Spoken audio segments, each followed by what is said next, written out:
Okay, let's see some more hands in the balcony. Hi. Says our minds are designed to stop us from doing anything that might hurt us, right? So minorities have been not in a very favorable situation in this country to fight for everything that that is going after them, not just Latinos, because they feel like they're not in the right place, they're not in the land where they originally come from, so they don't feel like they're in the position to fight for everything that is going after against them. So how can we protect those who need to be on the streets fighting with us? How can we protect the ones that are being targeted directly when they feel like they're not in a position to do that, because they will also be terrorized by saying, well, this is not your country, so how can we get them to be on the streets?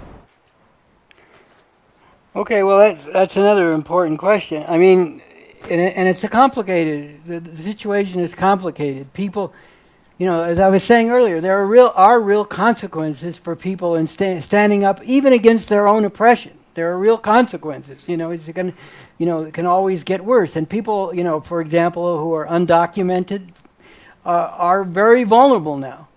And I think there are different levels to this.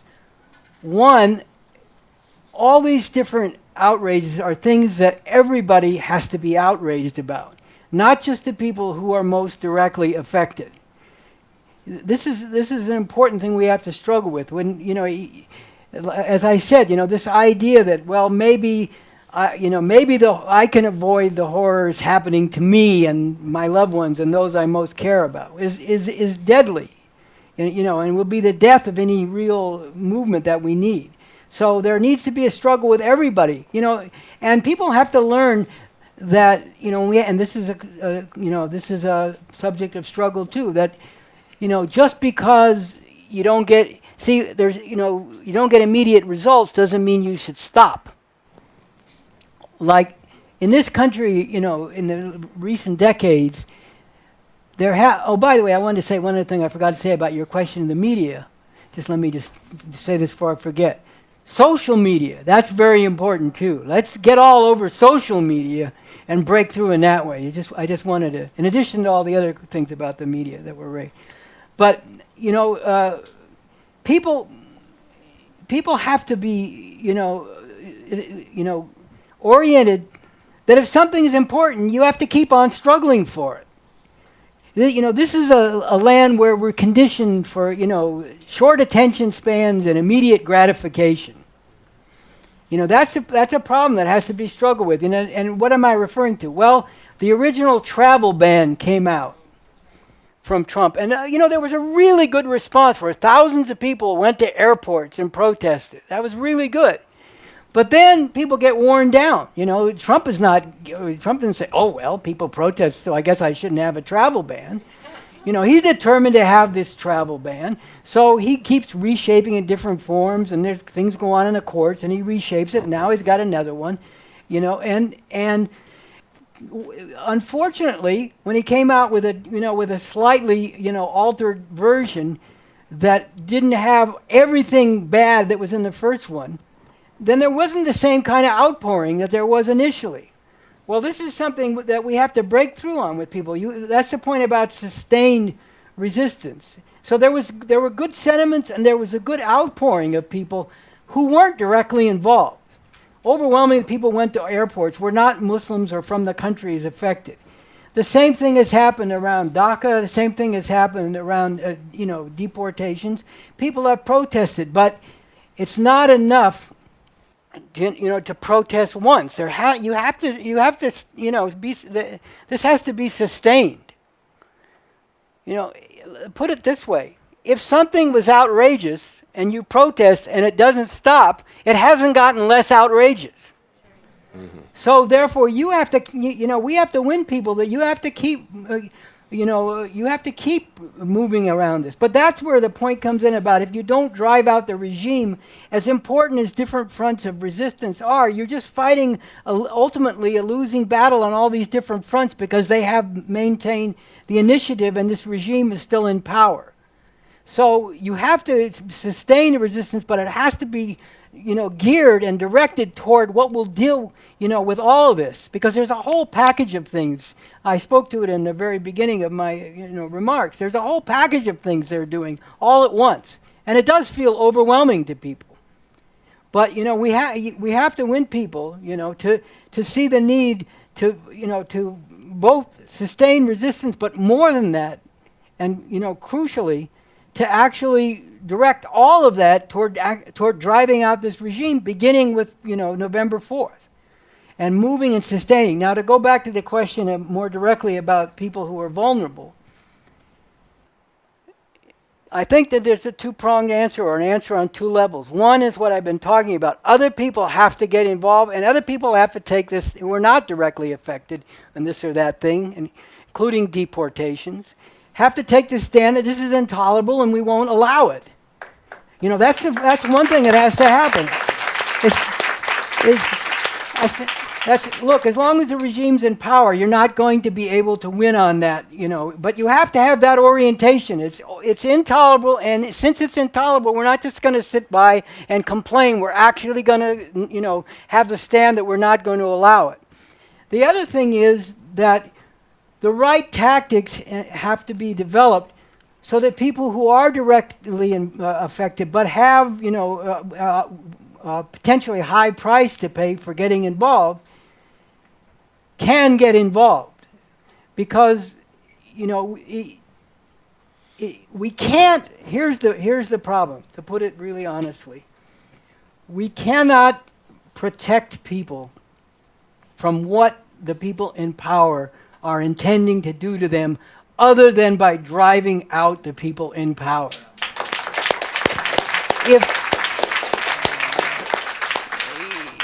That doesn't mean that there shouldn't be measures taken to protect people tactically in certain situations. A lot of people are very creative. You see a lot of creativity whenever people are motivated about things. Sometimes they're really stupid things, but there's still a lot of creativity. Sometimes really important things, even things that get made fun of, like when they had the Women's March the day after the inauguration, all the pussy hats and stuff. There's a lot of creative stuff, that people do. So the creative means should be developed to do the best we can to protect people who are particularly vulnerable to attack. But on the other hand, there is no cheap and easy way to deal with what we're confronted with. And we have to be honest with people about that. We have to bring forward the massive thing that'll drive out this regime and create a much more favorable political situation in this country, or real horrors are going to come down on people all over the world, including environmental destruction. I mean, look, sometimes I feel like this.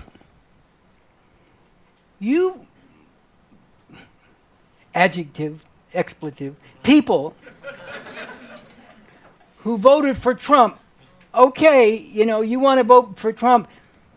According to the rules of the system, you have a right to vote for, whomever you want. You don't have a fucking right to drag all of humanity down to oblivion. And this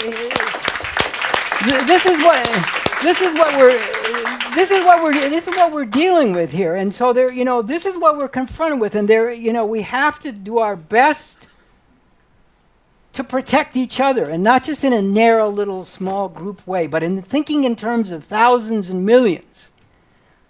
But I'm just going to tell the truth. This fight will not be won without sacrifice. It would be great if it could be, but it can't be. And if we tell people a lie, we're just going to set them up for even worse things. We're going to have to sacrifice. I mean, some of you may be familiar with the statement by this pastor Niemöller, who lived during the time of Hitler in Germany in the 1930s and 40s. And he himself was persecuted, but he made this statement. He made two statements. One of them people are more familiar with. He said, first they came for the communists, but I wasn't a communist, so I said nothing. Then they came for the Jews, but I wasn't a Jew, so I said nothing. Then they came for the trade unionists, but I wasn't a trade unionist, so I said nothing. Then they came for me, and there was nobody there to stand up with me. But he also said, and look, I'm not saying these are the terms that we're confronting now, but he also said, if all of us who hated this had stood up at the beginning, Maybe many of us, even thousands, would have had to die, but at least we would have prevented the horrors that were brought forth. Now, I'm not saying here, look, people's lives are precious. I'm not saying that, sacrifice is an easy thing or talking about it lightly or anything like that. But if we recognize what we're dealing with, we also have to recognize that it's not going to be achieved without sacrifice. We should never give, the people who are responsible for all these horrors any cheap victories. We should never allow them to have any cheap taking of people's lives or their freedom or anything like that. People are precious. People's freedom is precious, and we should understand and act accordingly. But we also have to recognize that, and this applies for all of us, we're going to have to sacrifice to deal with what we're dealing with. And that's just the plain truth. And people have to understand that. And people are capable of great heroism, again, when they understand two things. When they understand why it's necessary, and when they feel that they are not acting all on their own and in isolation, but together with many other people who recognize and are standing up for the same thing.